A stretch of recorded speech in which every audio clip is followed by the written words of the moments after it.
My name is Nathan Bruno. I work for CGIAR Gender Equality and Inclusion Accelerator, and I'm excited to be your moderator today for this webinar. We know that amplifying the leadership and the voice of women, youth, and our socially excluded groups in the food systems is critical for building sustainable and equitable food, land, and water systems. When everyone's voices are heard and included in decision making, we know that policies can better be aligned, and we know that these policies and decision making can better be aligned with people's realities, and we know that benefits are distributed more fairly, and we know that power dynamics begin to shift in meaningful ways. And so today we want to explore how we can strengthen the leadership, voice, and influence of different actors in food systems. And I'm excited to mention that this is part of the webinar series that we've had as we build up towards the upcoming CGIAR Gender in Food, Land and Water Systems Conference in Cape Town from the 7th to the 9th of October. So if you have not registered, I hope that by the end of this webinar, we'll see your registration coming in so that we can also hear your voice in these conversations on inclusion and equality in food systems. So without further ado, I will just get right to the conversation, and I'm happy to introduce my very exciting panel that we have today for this conversation. It's a very nice mix of speakers from the CGIAR and also outside CGIAR. So it's going to be an exciting conversation. I hope you're excited as I am. And so today, in this conversation, as we talk about amplifying the leadership and voice of women, youth, and socially excluded groups in food systems, first off, we have Dina Najjar. So Dina Najjar is a social and gender specialist for ICADA. And so she's a social-cultural anthropologist by training, and Adina focuses on the link between gender equality and policies, agricultural technologies and delivery systems, rural employment and migration, adaptation to climate change, and productive assets, including access to land ownership in Middle East and North Africa. So welcome, Dina. We also have Evristo Mapedza. Evristo Mapedza is a researcher with senior researcher with the International Water Management Institute based in Southern Africa, Pretoria. Of course, Evristo, also with over 20 years experience, has demonstrated strategic leadership, collaborative teamwork, also working and grounding understanding that water science must have an impact in communities that we work in. So welcome, Evristo. And of course, we also have our very own from IFPRI, Jordan Kiley. Jordan Kiley is a senior research fellow with IFPRI, specifically in the Poverty, Gender and Inclusion Unit. Jordan's research focuses on delivery of aid programming and public services, gender and inclusion in governance and decision-making, political economy dynamics around policy reforms and governance in fragile settings. Welcome, Jordan. And last but not least, we have Hamalani Ngwenya, or widely known as Dr. Halami. I hope I'm saying that right. I've been practicing since yesterday. Of course, who's the research chair, communication for innovation at the University of Free State. And of course, Dr. Halami carries many hats also. She's an African-born citizen, a poet, author, content curator, and a proud mother of three. She has over 30 years experience in agriculture, education, health, and community development. And has also received a number of awards and accolades. Most notable include the highest national award, the Order of Baobab in bronze in 2021, honored by the President of South Africa, President Cyril Ramaphosa. I hope I am not saying that right.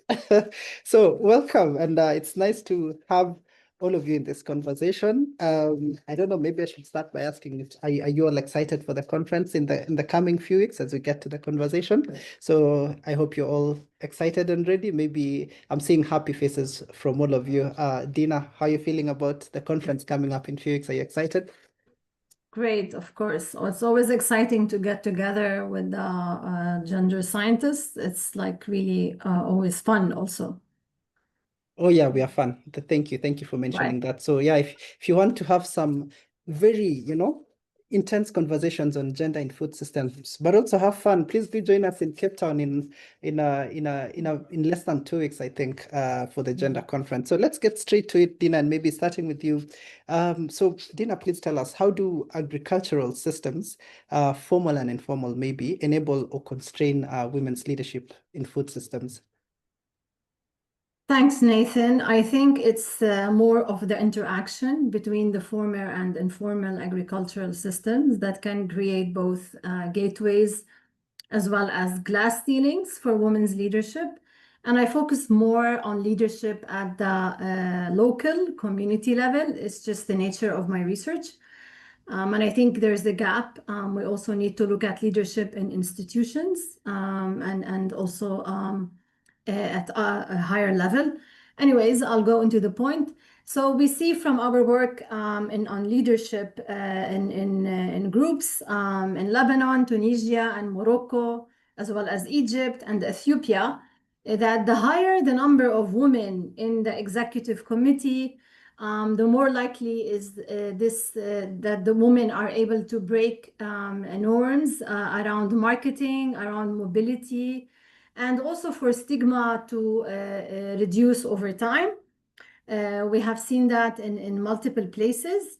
And also we see the role of formal policy support. For example, in Egypt, we know on water user associations, women's voice was very tokenistic unless they had ownership of land as well as training. And we also see that the role of technology it has in lowering social barriers to validating women in their roles as irrigators. So we see like drip irrigation, for example, lowering social barriers for women to be acknowledged as being irrigators and to be invited to be part of decision-making boards. Whereas if that was not the case, we see that women are given very tokenistic and very domestic use of water when really they are also irrigating. So we see that they are able to be included with these technologies and land rights. We feel this is very important. I'll come back to this land right piece as well in a bit, and how the interaction between the formal and informal is very important. We also see in cooperatives and in groups that embedding governance together with leadership training, market training, as well as participatory theater, some work we have done in Morocco, for example, how it can actually give women more confidence and more visibility in leadership.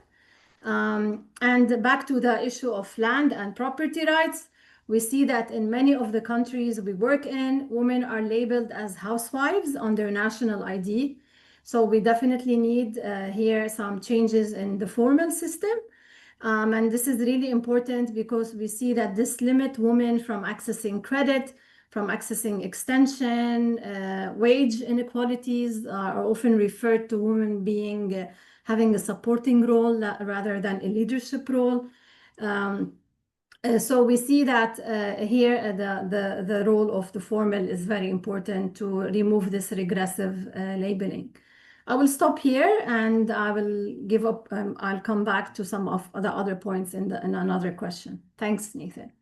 All right. Thank you so much, Dina, for that crisp response. And indeed, also sharing that the higher the number of women in executive positions, the more likely, they are to break the norms, which of course take time to break and has taken time to break, but we should get more women in the leadership positions and executive positions quickly.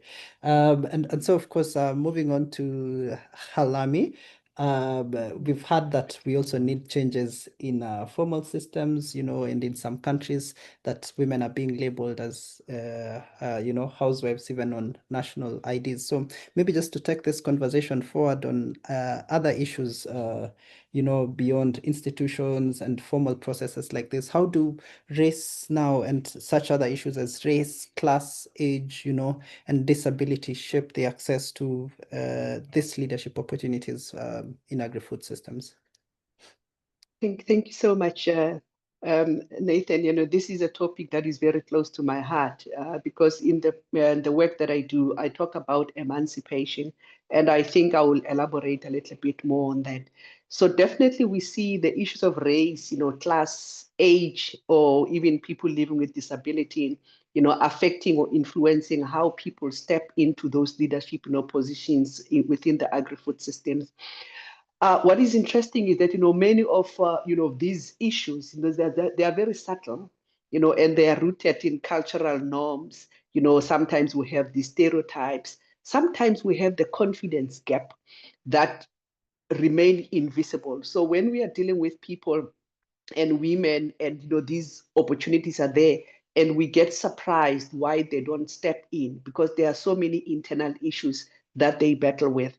If I were to give an example, in some of the countries that I'm working in, I see a huge, difference between some racial, groups or ethnic groups.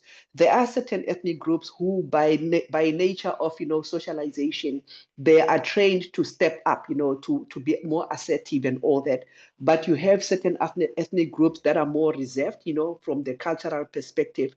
So if you have these two women in the same room, you are highly likely to see that, the one who's assertive will always, take up the space, and the other ones will literally, a step back and all that. Then we also, so in that case, we have what I call personal mastery. So if you're dealing with people, you have to look at the differences, really work around, emancipation so that people can actually deal with, these biases. We also see a lot of, disability in many countries where disability carries a stigma. So in most cases, people who live with disabilities, it will take a very extraordinary courage, for them to really, even self-affirmation, for them to actually step up, depending on the nature of disability that they have, because it comes with a stigma anyway. You ask about age. Age also plays a very interesting role in the dynamics that we see. Sometimes, especially if in Africa, where culture is very strong, you find that sometimes people who are young will automatically be dismissed as, these people are not experienced and all that. But also we're living in the digital space where young people will look at us as the BBTs, the born before technology and all that. So all these dynamics play a very significant role in terms of, how women can actually step up and take, these leadership position. One last thing that I want to talk about is the issues of race. And there's no way that I cannot talk about the issue of race, coming from South Africa. South Africa has a history of, race and all that. As much as we have gone beyond, I mean, we are 30 years into democracy plus, but you find that those racial, divides, and also how people perceive themselves along the racial line still, play a very significant role. And lastly, the personal trait where people are introverted and extrovert. I'm an extrovert. You put me here, I'll definitely get a piece of cake. But there are people who are introverts, even though they would like to step up, but naturally, they will not ordinarily do that. So as we talk about, these gender issues, and how then do we go beyond having a tick box, exercise to say, yes, we have women here, and really look at, those intersectionality of the different, types of, people that we are dealing with, and putting these things, on the table. I will leave it at that for now so that I can give other people a chance to make contributions. Thank you, Halami. And of course, you've mentioned some very good points that we need to go beyond ticking a box, and ensuring that there is actually meaningful participation in the food systems, despite these issues that constrain participation, including race, class, age, and of course, gender, disability. We need to make sure that we are going beyond ticking a box. And of course, happy to learn a new word today on, born before technology. I'm happy to say that I was probably born with technology. So am I BWT maybe now? Anyway. Let's then hear. So now that you've said we need to go beyond ticking a box, maybe let me invite for this next bit, Jordan, to paint a picture for us on how meaningful participation of women in agricultural food systems looks like. What does it look like beyond ticking a box and beyond, tokenism and all? What does meaningful participation of women in agri-food systems look like? Jordan. Thanks so much. I think when thinking about this, I want to separate quotas, which can be a helpful policy tool to increase inclusion, from tokenism, which is, I think, a term that we use to discredit participation that is achieved through quotas. And let me kind of dig into what I mean there. So when we think about women's participation or the participation of any group, I think it's helpful to think about 3 dimensions of participation. So the first is the level of participation. So do you see women in public spaces? How many women are there? I'm going to come back to that point. I think it's really important, the research that Dina has already raised. The quality of that participation. So is women's participation effective in voicing demands and preferences? And then finally, the responsiveness of institutions and elites to that participation. So are we just shouting into a void, or are institutions actually responding to the level and quality of participation that's there on the ground? So thinking about the level of participation, tokenism often means kind of a single woman or a small number of women that are present in a group that don't really shift the underlying power dynamics. Women are present in a space, but they're not influencing the conversation. So in recent research from Malawi on community managed forests by IFPRI scientist Katrina Kasek and colleagues from University of Malawi and other institutions, community groups were convened to deliberate solutions to combat deforestation. The researchers actually randomly vary the number of women in each deliberation group, allowing them to test the effects of different thresholds of gender quotas on how groups actually deliberated and made decisions about policies to manage community forests. And they find that every additional woman in a group increases the influence of all women in the group. I think this links perfectly with the dynamics that Dina just referenced on the importance of the number of women on executive committees in cooperatives. So below a threshold, women's presence isn't really altering the agenda or what's discussed, but once they reach a critical mass, the agenda that's up for discussion expands to include issues where women have more domain expertise, and you actually see new and different types of solutions emerge in the conversation. This research, I think, helps make, a powerful point that even women's participation that seems tokenistic or driven by quotas can alter group dynamics if enough women are present. But the participation is not just about whether, women are in the room. It's about whether their voices are welcomed, heard, and respected, whether their needs and demands are articulated clearly and well understood so that they can be incorporated into group decision-making. And this quality dimension, it engages social norms. So are women voices expected in this space? Are they respected? But there are also important skills and capacity for effectiveness of self and collective advocacy.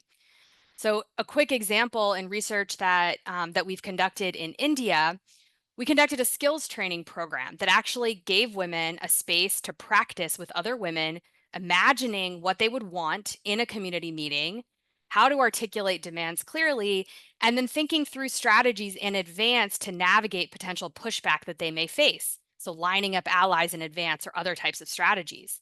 And the result that we saw was that women became more confident and effective in demanding climate smart assets from a public program, showing that building capacity for meaningful engagement matters as much as numbers. So there's a capacity dimension that we can intervene into. And then finally, to get beyond tokenism, we need to consider how those in power respond to that participation. So we should start looking at interventions and programming that are aimed at community leaders and influential people who are often the gatekeepers for women's influence. Thank you, Jordan, for that level of response and getting us to think about, let's not just think about participation. Can we think about the level, the quality of participation, and also think about, the response that we are getting to this calls for participation from institutions and beyond. Thank you, Jordan, for that response. And so, of course, moving the conversation forward, earlier we had that, we had about role and the potential of digital technologies to support in this process. And so I'm turning now to Evristo to maybe hear from you, Evristo, how can, digital tools be designed to empower women leaders? And maybe you can also share some examples from your work, maybe recently in Zambia or elsewhere. Over to you, Evristo. Thank you very much, Nathan, and thanks to the other panelists. I think they've already started highlighting some key issues that we need to focus on. And maybe speaking of technology, climate smart agriculture and digital tools, you often hear that we are going to transform agri-food systems by focusing on climate information services and climate smart agriculture. But does it transform everyone within sub-Saharan Africa? We see that there are a number of challenges that we need to address. So in terms of the work, I'll try to highlight maybe some elements of the work that we are doing in Zambia, where we are looking at climate information services and climate smart agriculture. And we're trying to frame it within the sort of reach, benefit, empower, and transform framework, where we are looking at for climate information services and tools, just reaching people. Yes, it's a good start, but that's not enough. Are women benefiting from that, and are they being empowered, and are they being transformed? So maybe just to give try and explain maybe a little bit more in terms of how digital tools. I know Shabi was talking about born before technology or something like that, Nathan, you said you were born with technology, but what we need to know in terms of gender, you can be born with technology, but you are never benefiting from the technologies that are available. So one of the first things that we have learned, especially in terms of the work here in Zambia, is that you actually need to design the tools right from the beginning. And even before you move on to the tools, you actually sit down with all people disaggregated by gender to say, what are the challenges that you are facing? So that a tool itself becomes a means to address a challenge which people are experiencing on the ground. And what we tend to experience is that most of the people who develop some of the tools are men. And there's already an inherent bias in the sense that the solutions that are developed are not appropriate and even suitable for women. I'll give you examples from our studies in here in Zambia.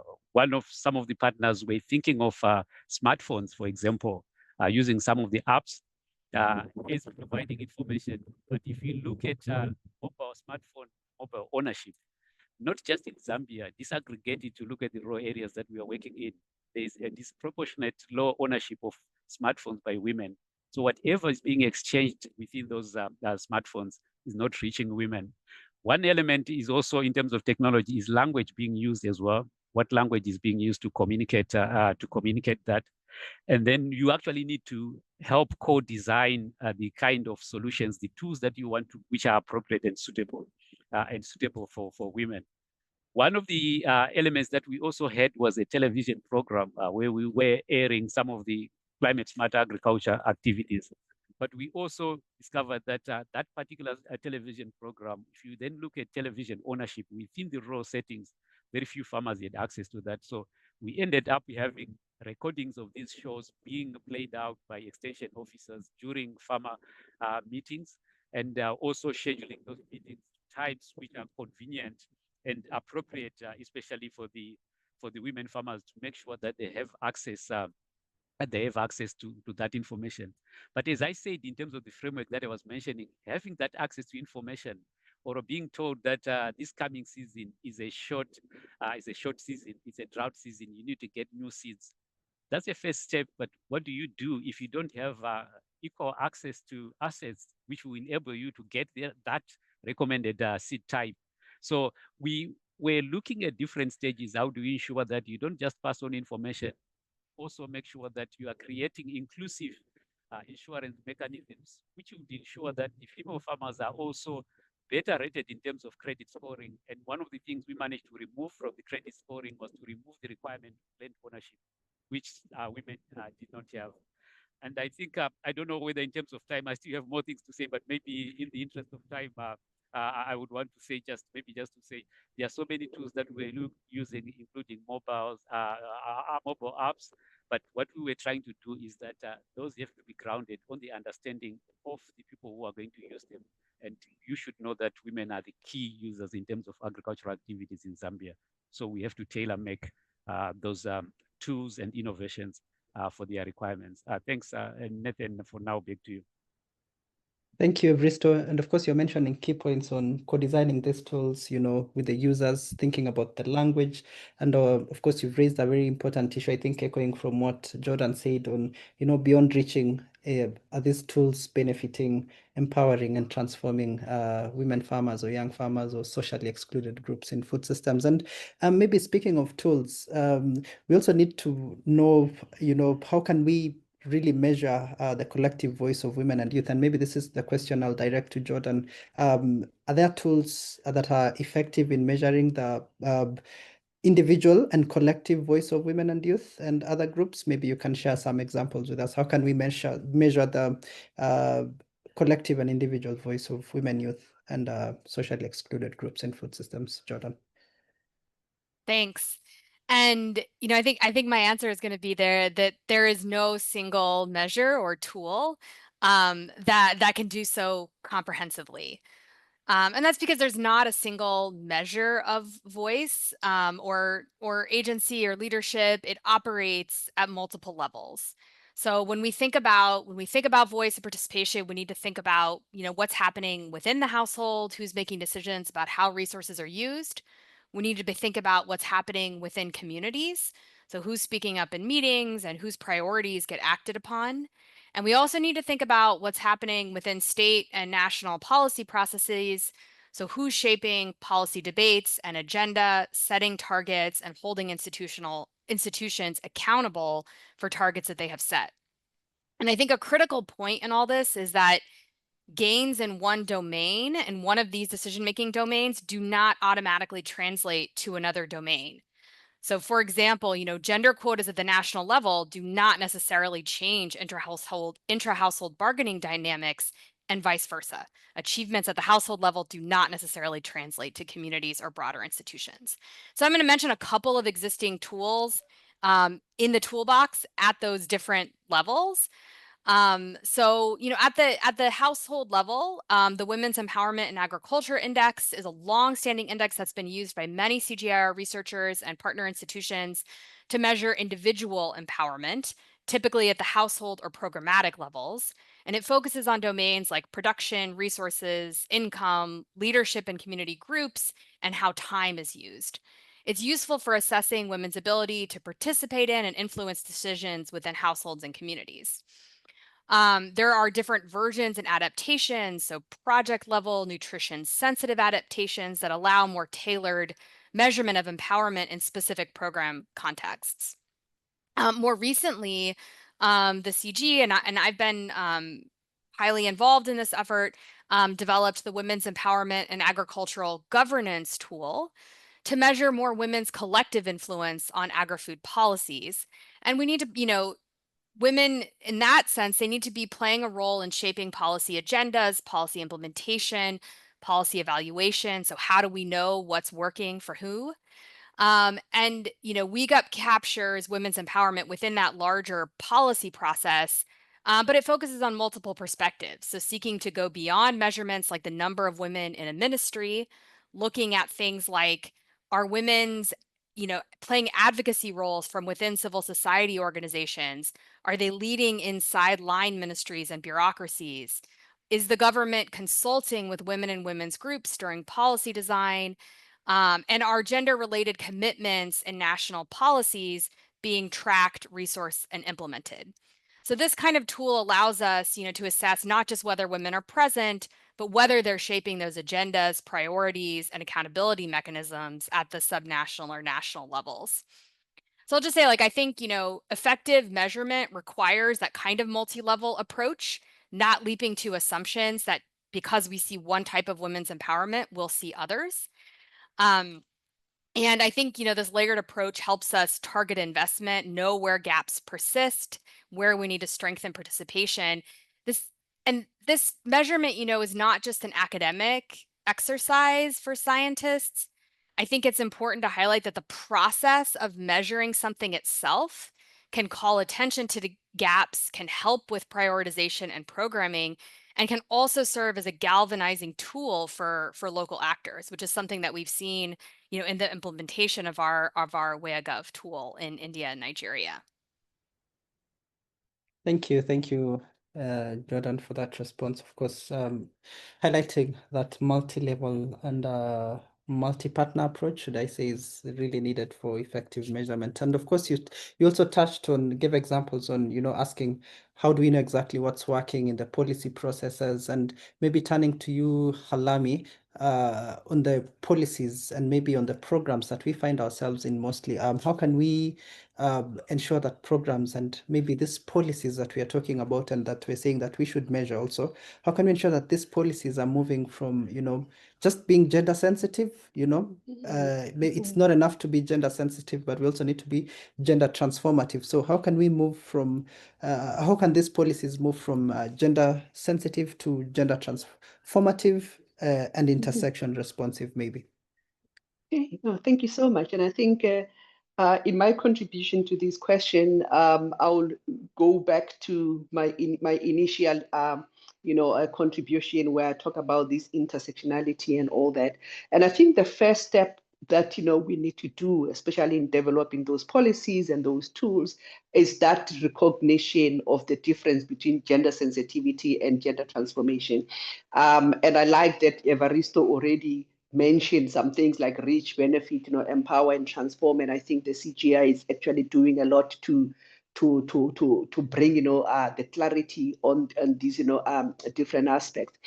So I won't go into details in terms of what is what, but going back to that intersectionality that I spoke about, that when so the policies need to go beyond, yes, we have women in power and looking at some of the things that Jordan has spoken about.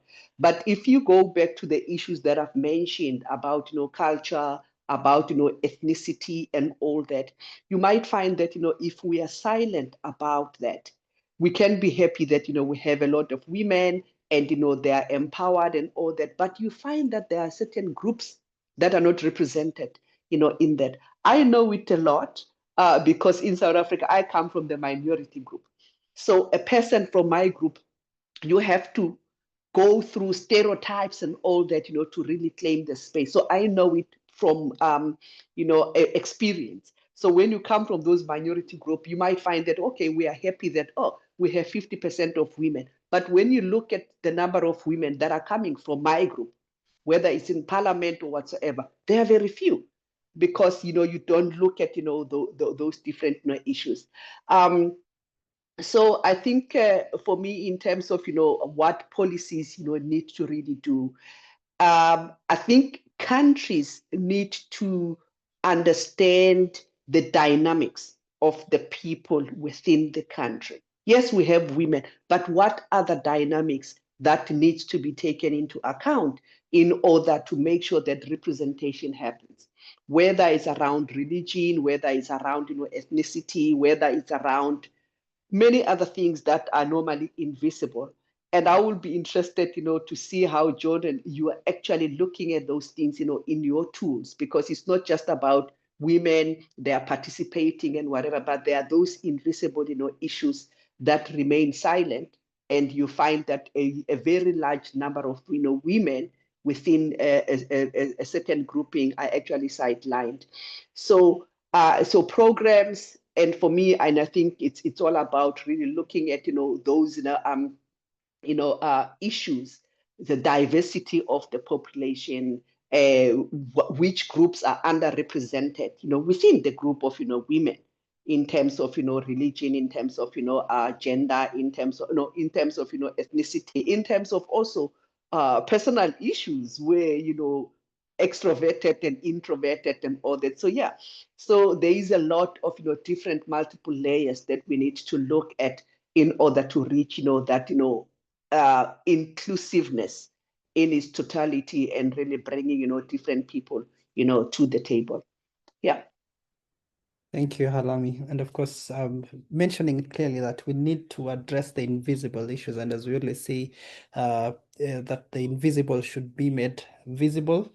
And of course, you've highlighted that policies need to go beyond saying that, yes, we have women, but are we actually also looking at the systems that these women are participating in or are leading in? So thank you for that response. And we haven't had, let me go back to Dina. I see we've been quiet on this, on the northern side of Africa. So let's come back to you, Dina, and maybe could you tell us what role cooperatives and community-based organizations and women groups can play in fostering leadership in food systems?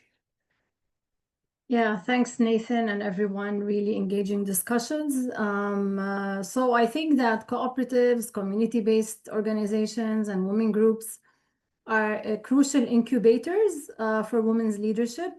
But also, like Jordan was saying, that their impact needs to be mediated by proper institutional support, as well as we need to also look at the sociocultural context. And I also would like to mention, I was reading a paper by Cheryl Doss looking at measuring empowerment using mixed methods. And what the paper, what I found interesting, that highlights that the single most significant indicator of women's disempowerment is the lack of group membership. So basically, I think this highlights the importance of groups for women's empowerment.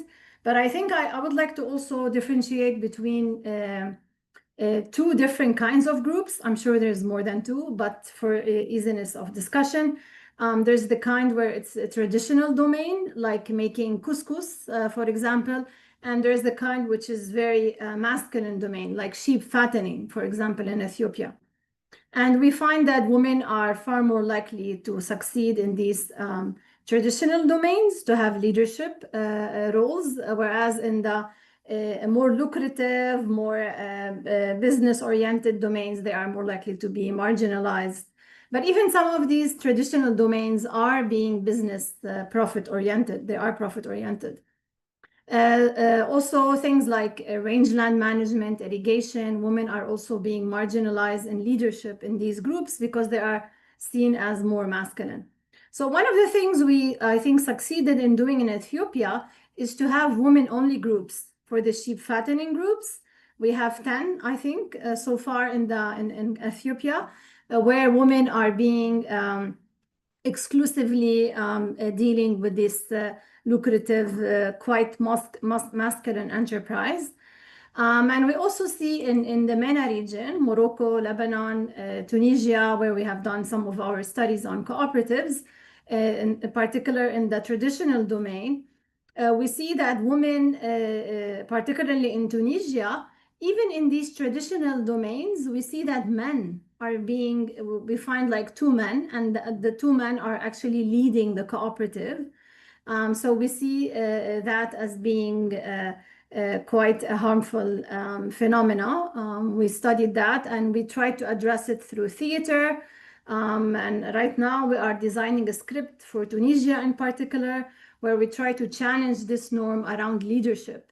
But I have also seen agencies, some women in Lebanon and Morocco have said, oh, but we burn our hands in the kitchen, and then the men are the ones that are attending the trainings and doing the marketing.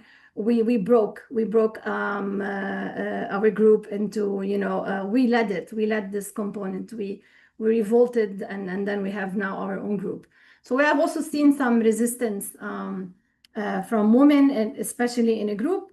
As I mentioned before, we find that through these groups, women are able to break norms around cloistering, where it's really desirable for women to be at home and like what we call in the Middle East, the patriarchal bargain, where I provide obedience and then you give me back protection. We see that they are more able to break this bargain, also because the bargain is no longer feasible, because you need to work now. The cost of living are not as they used to be. It's so dry, there is no rain, agriculture is no longer as profitable. So this has enabled women also to have more flexibility to work. We also compared between working in these groups and other opportunities available to women, and often they tell us the other opportunities available are wage work under the sun. So they really prefer to be in these groups. And also in many countries like Tunisia and Morocco, being in a group also offers you social protection.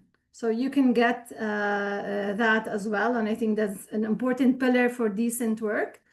So we also find in many of these groups that leadership roles are also extended into other leadership roles in the community, like in being part of the local municipality and so on. We have really tried to challenge norms around women's participation in rangeland committees, and also participate in a policy reform around the rangeland code. However, the minister changed now, and things are a bit in limbo, but we managed to bring the voices of the women and show evidence that women are involved in rangeland use, contrary to what is believed, so that they do have also opportunities to be part of these rangeland management groups. As I mentioned before, with the water user associations, it was really important for women to also own land.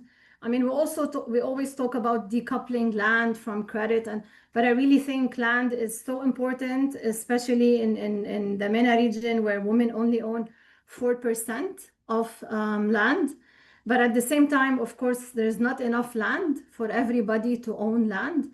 So we also see that, for example, in Ethiopia, the number of livestock that you have will also enable you to participate in these groups and benefit from the collective marketing and access to training and so on. But I also want to say that these groups, we have seen, often become useless when they lose support for training, for credit. So they are useful as long as, they're being sustained or then they're being supported.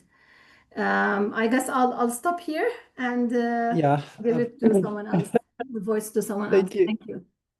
Thank you, Dina, and maybe extending the voice to Evristo also, as we hear from Evristo. I don't know, Evristo, if you have something to add, but maybe before that, maybe to let our participants know that if you have any question, you can post it on the chat or on the link that has been shared on the chat. But also, if you have a burning question, do raise your hand, and we'll maybe have like a few minutes for Q&A after this. So, Evristo, do you have something to add on Dina's response? Over to you. In 2.5 minutes, and please unmute. Thank you very much, Nathan, and thank you to Dina. I think she has already started doing a very good job in terms of identifying and highlighting the issue of cooperatives as being important mechanisms for collective agency. And for some of the work that we have been doing, I think we know that in order for us to transform gender norms and culture, you need to have changes at individual level or household level. But beyond that, you also need to have collective agency, where you do have women as a collective chipping away all the barriers that are stopping them from transforming the agri-food systems. And one of the key things that we have seen is that based on some of the work that we're doing here in Southern Africa, is the fact that land ownership is a key issue in terms of women within households. But it's very possible, for example, with the Chitetezo, for example, cooperatives we are working with, it's much easier for traditional leaders to give land collectively to a group of women. And what that does is that it then begins to sort of challenge the norm that women cannot own land. If women get land collectively and they are successful, they are, in fact, the cooperatives that we are working in with actually are exporting some of their work and employing even some of the men as well as part of the production factor. So that changes the mindsets and would help in terms of changing and removing the barriers that are stopping women from accessing land. And one of the things, the other thing that we have also seen in terms of how collective agency can help to transform agri-food systems is through funding mechanisms. There are two elements to this. One of them is that women are also forming what they're calling the village savings and lending schemes, where they collectively save and also invest that money in agricultural productivity. Some have been buying water pumps and also solar powered irrigation systems as well, as a result of that revolving fund. But we have also gone beyond that to also look at even options where women could also get loans as a group. If you look at the risk profile from some of the groups that we have been working with, by getting loans collectively, women have actually a much better payment rate compared with the other conventional loans. That then should change mindsets that when you are giving loans to women, it's even a better business decision compared to what has been done in the past. And we hope that then changes the lending institutions' mentality and assessment, especially on the credit scoring, to ensure that women have better access. All these things, if they fail to be done at the individual level, somehow when people come together collectively, it then makes it much easier. I will not maybe cover other elements. I know you gave me 2.5 minutes. We're looking at inclusive multi-stakeholder platforms where women also identify how developmental trajectories within their own areas. And also Dina has already mentioned the water use associations within irrigation schemes and even watershed management agencies as well.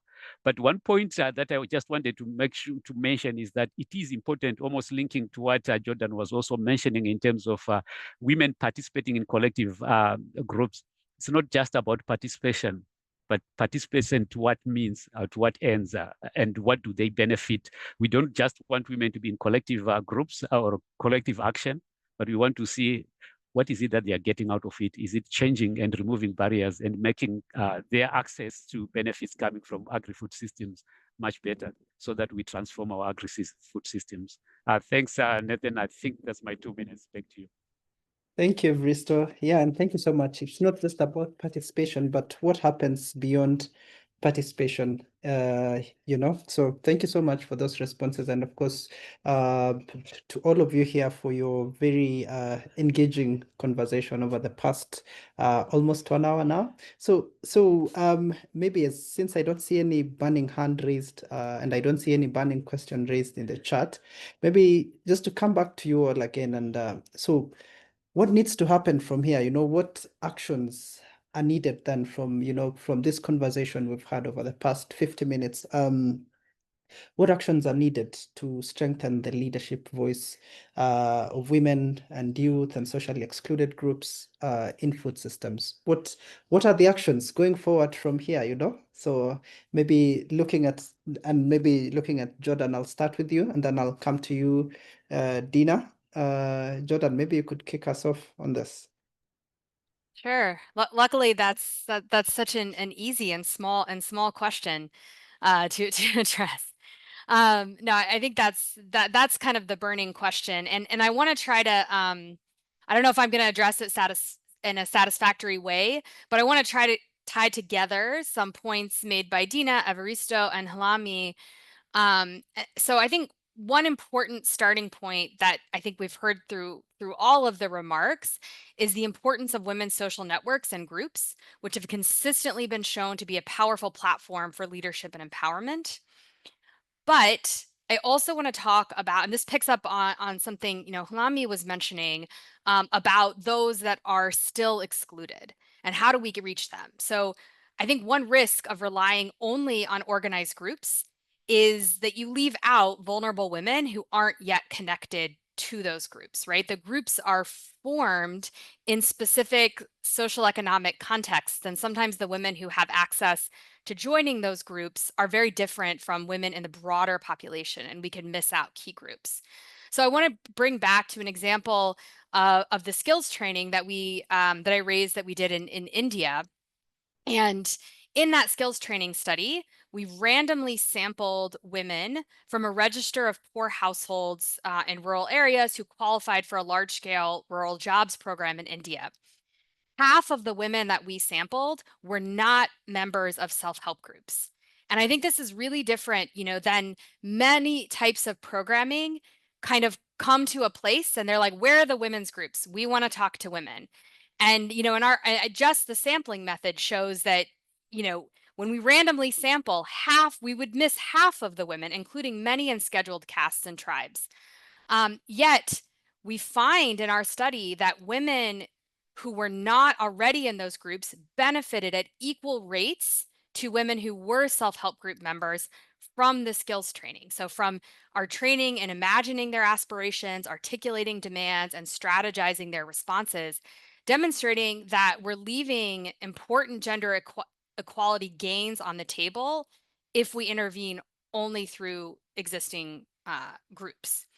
And so I think if we try to tie that back to broader lessons, you know, effective strategies combine strengthening women's groups and networks to strengthen their collective voice, but simultaneously reaching beyond groups to include isolated women who are often the most marginalized, and thinking seriously about, you know, skills, capacity, what kinds of things can help them be effective at navigating existing power dynamics and gender norms that are going to take longer to change.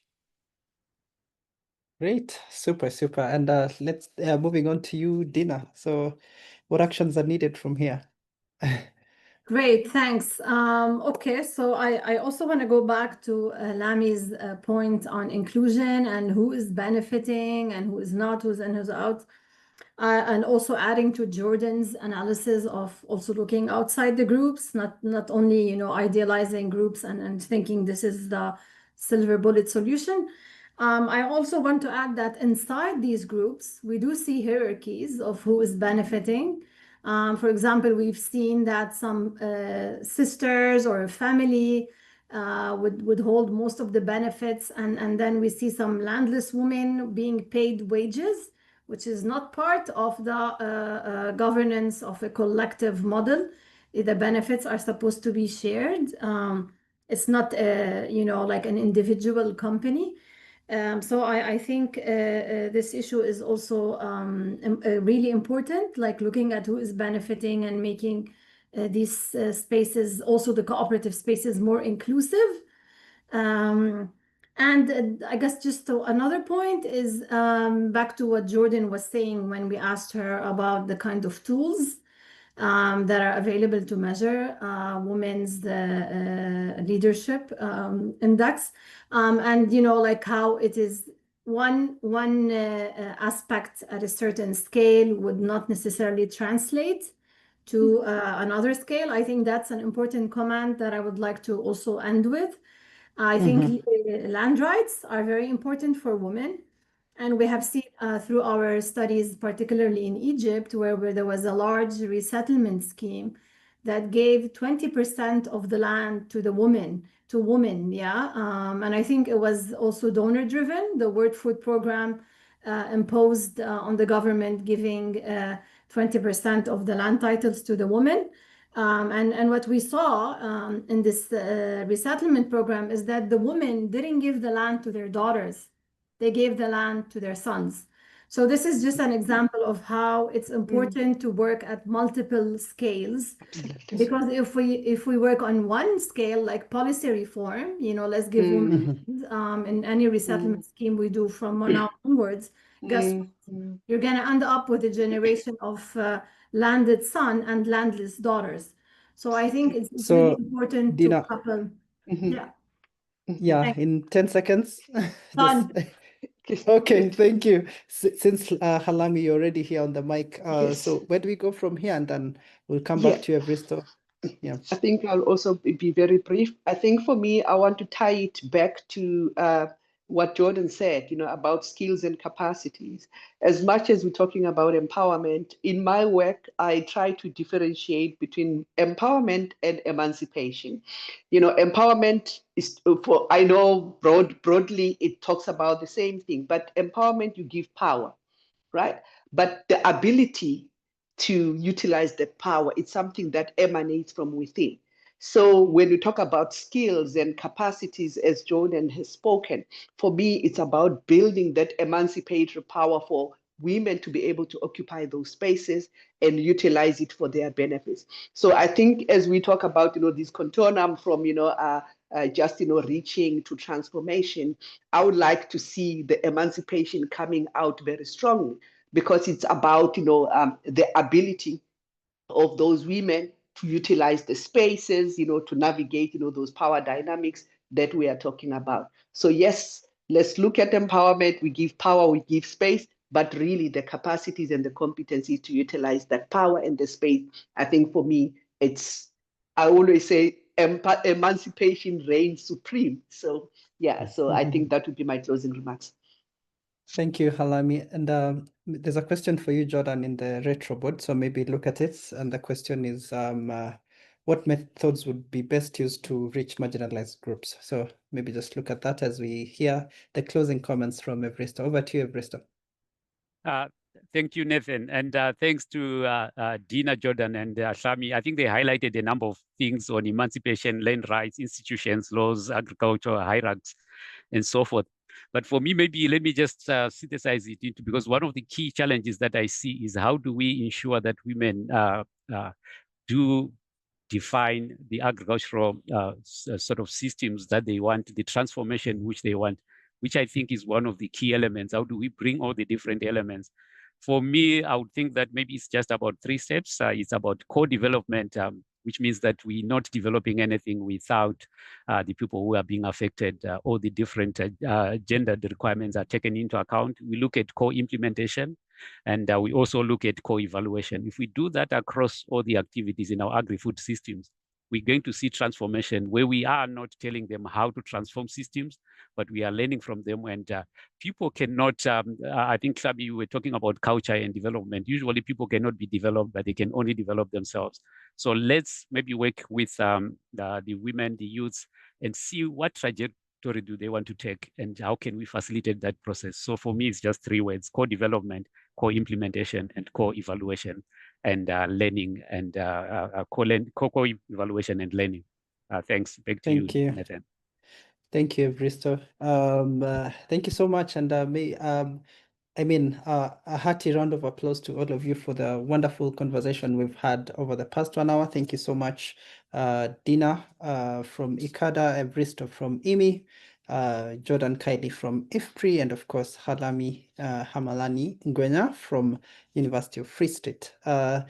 Thank you so much, everyone, for joining this conversation. Maybe as we close, maybe just to call us back and remind us that the conference, the Gender in Food, Land and Water Systems Conference, is coming up in 2 weeks. So if you've not gotten your ticket yet, then you've seen at the level of conversation we've had, there is more at the conference from the 7th of October to the 9th of October in Cape Town in South Africa. So Halami and Evristo will be our hosts. So we hope to hear more from them when we get to Cape Town for the conference. And also reminding us that you could always also join our communities of practice through the different D groups that we have. And my colleague Jessica will share some links in the chat that you're welcome to join these conversations and more conversations on gender, youth, and inclusion in food systems in our D groups, and also via our different platforms at CGIAR Gender Equality and Inclusion on LinkedIn and X, and of course on our quarterly newsletter. Thank you so much, everyone, for joining this conversation. We are right at the hour, and we hope to see you at the conference. Have a nice evening. Bye-bye. Thank you so much. Thank you very much. And thank you as well, Nathan. Thank you so much. Thank you. And Jessica. We're going to see you. The conference is actually taking place 500 meters from my house. So we're going to see you there. Yeah, we look forward to seeing you in Cape Town. Indeed. Absolutely. Awesome. Thank you. Bye-bye. Bye. Thank you. Bye.